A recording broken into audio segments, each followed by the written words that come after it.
working in the spirit of the Golden Empire. This is 17 News at Sunrise.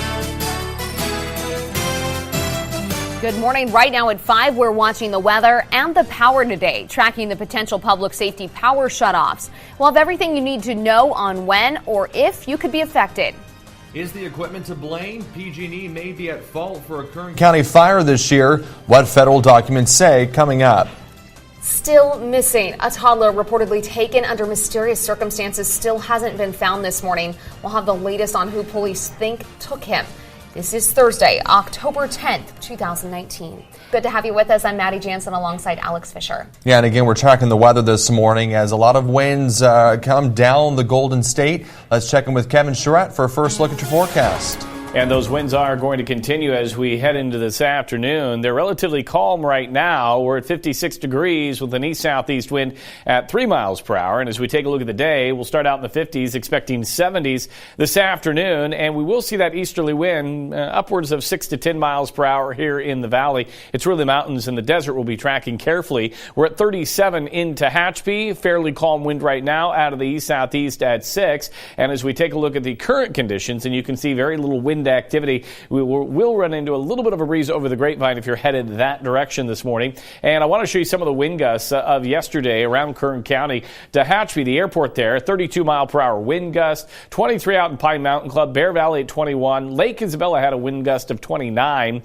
and then Mojave right near 50 miles per hour. Here's a look at the wind forecast for today. You can see they will pick up once again this afternoon into the evening, so just be ready for that, and that will include the desert locations. Hour by hour for the mountains, starting out near 40, 60s expected throughout the afternoon with that easterly wind. Why are we going to see these winds pick up again this afternoon? I've got the details on that coming up in a few minutes. Alex?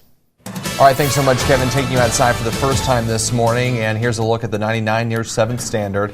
And it's looking pretty clear on that side of town. Everything else around the county, for the most part, does look pretty good. CHP just advising everyone who could be taking to the roads today to be mindful of the winds, especially over the Grapevine and the 58 later today. So just keep that in mind, especially if you're in a high-profile vehicle. But other than that, it's all looking pretty good. Stay safe out there, everyone, especially throughout this afternoon. On outage watch this morning as thousands of SoCal Edison homes and businesses in our local mountains brace for a potential power shutoff. 17's Aton Wallace is joining us live from Tehachapi this morning with a look at conditions there. Now, yesterday, Aton, when I got home, it was very windy, but you say a little different this morning, right? That's exactly right, Maddie. You know what? It's chilly here. You heard Kevin talk about that. But the good news, I'm not feeling any wind up here, and that has to bring a sigh of relief to thousands of businesses and homes up here in the Tehachapi area and the greater mountain communities. Now, I want to show you a SoCal Edison coverage map. You take a look on screen there.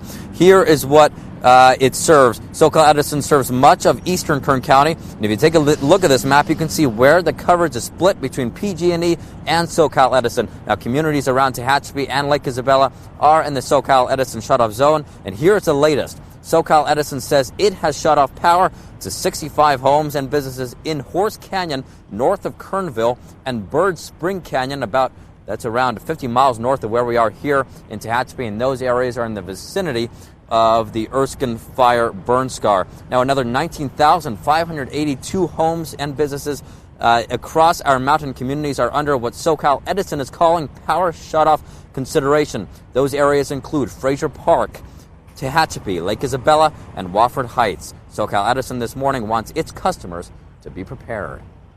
I would encourage folks to make sure you have batteries, to make sure you have fuel in your car, at least a half a tank, bottled water, flashlights.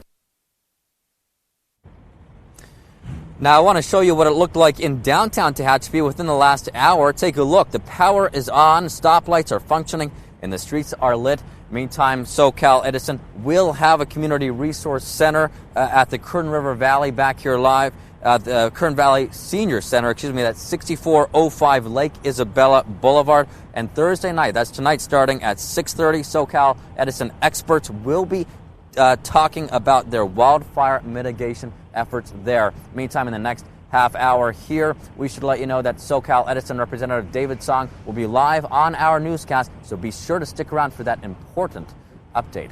Reporting live in Tehachapi, Aton Wallace, 17 News. All right, thanks so much, Eton. And just into our newsroom, we're getting new numbers on how many customers could be affected by a power shutoff, from 42,000 to just 4,000 customers. 17's Karen Waugh is tracking how these shutoffs may affect people here in Kern County. Well, the good news, the number of Kern County residents who could see a power shutoff has been drastically cut. The reality check, thousands could be in the dark today.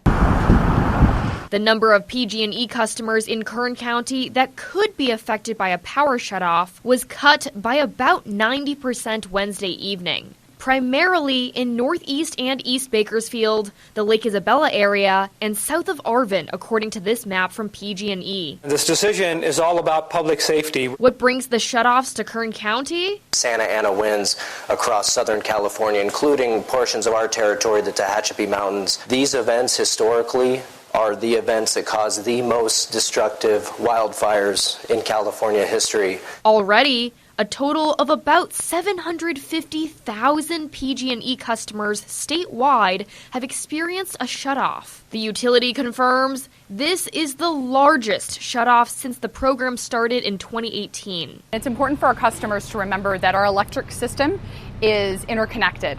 So though customers may not be seeing those high fire danger weather conditions in their area, they may be served by electric lines that are seeing it. If PG&E does shut off power in Kern County, it says it will open community centers in Taft and Bakersfield. We will ensure that our customers have a safe place to go during the day where they can get air conditioning, they can charge their phone, they can get some water. In affected areas, PG&E says traffic lights in schools will also be impacted. But hospitals and cell towers most likely have backup generators. Have food and water for each member of your household for 3 days. Go gas up your car, make sure that your tank is at least half full. If you have a medical device that is dependent on power, it's absolutely important that you have a backup plan. For the most up-to-date information on outages in your area or to enter your address to see if you're affected, visit our website, kget.com, and just click the hot link icon. I'm Karen Waugh, 17 News.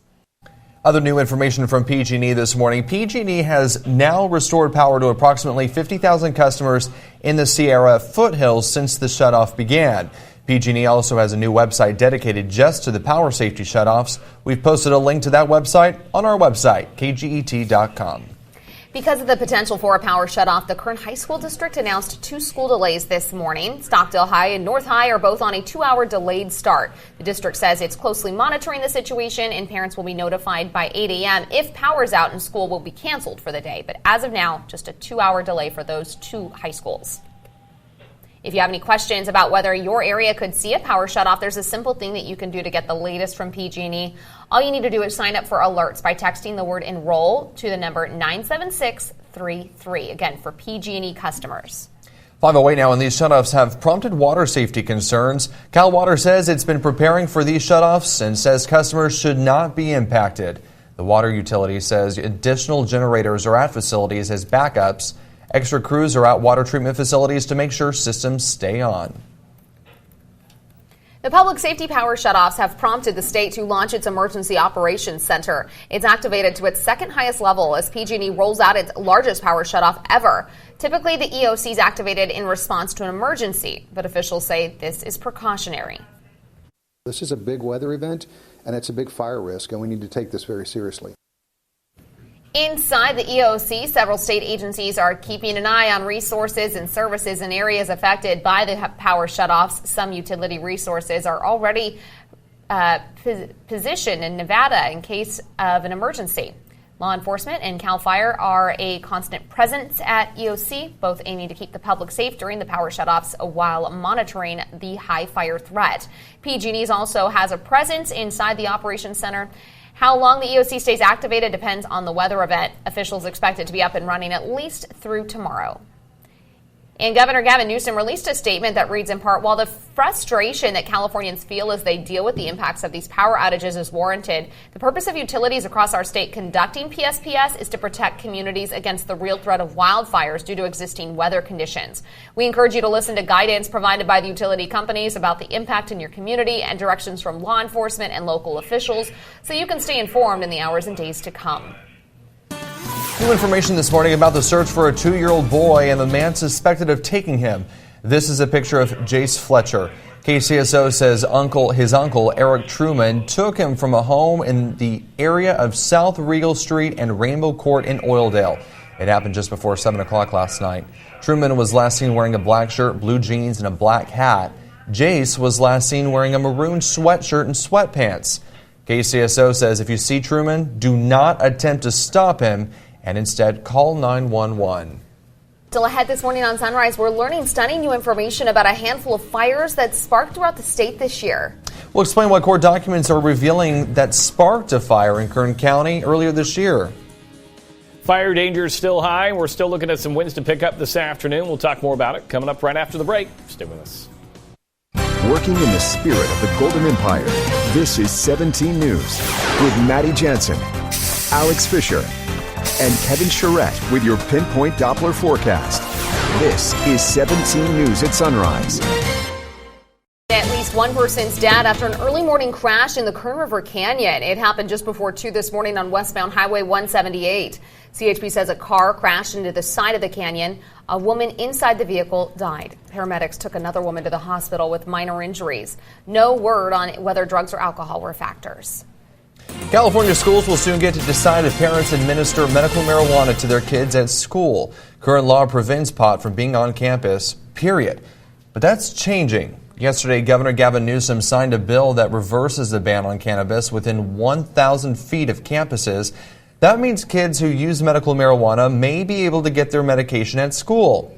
School districts will have the final say on whether they'll allow it. Students will have to have a valid medical recommendation, and parents would have to bring the cannabis to school. It would have to be in a non-smoking form, like a capsule. The law goes into effect starting January 1st. The vaping epidemic continues to worsen nationwide. So far, states are reporting at least 24 deaths from vaping-related illnesses. 3 of those deaths happened right here in California. And in Kern County, 3 people, including at least 1 minor, are hospitalized with a mysterious illness linked to vaping.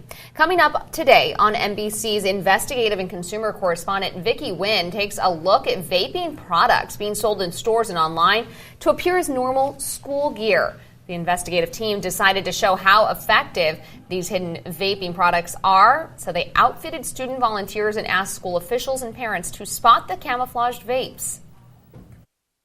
I'm Vicki Nguyen. Coming up, can you spot the vape? We're in a classroom filled with products designed to disguise vaping devices. This morning, you're going to hear from teachers and parents to see if they can spot the vape. The results of our eye-opening report, that's next. Again, that's coming up this morning on the Today Show, and you can find out if they were successful in finding those hidden devices on Today right here on KGET after 17 News at Sunrise. KGET Business Watch is brought to you by Grapevine MSP Technology Services, the Valley's leading IT service provider. Welcome back. If you have chicken in your fridge or freezer right now, listen up. There's a recall you need to know about. The concern? Possible listeria contamination. We're talking multiple types of chicken, even products that contain chicken. It was sold under multiple brands in dozens of stores, including Trader Joe's, Target, and Jersey Mike's. Tip Top Poultry issued the recall last month and just expanded it this week. You're going to want to look out for produce from January 1st through September 24th. So far, no one has gotten sick. Federal authorities turned up millions in counterfeit Nike shoes. U.S. Customs and Border Protection officers seized over 14,000 fake Nikes that, if genuine, would have been worth more than $2 million. The special edition shoes arrived from China at the Los Angeles Long Beach seaport in containers marked as napkins. Agents found classic styles of the popular Air Jordan 1, 11, and 12, and Air Max 97. If you're looking for your next pair, however, you may want to double check before you buy. Customs and Border Protection said consumers are likely to see fake Nikes online.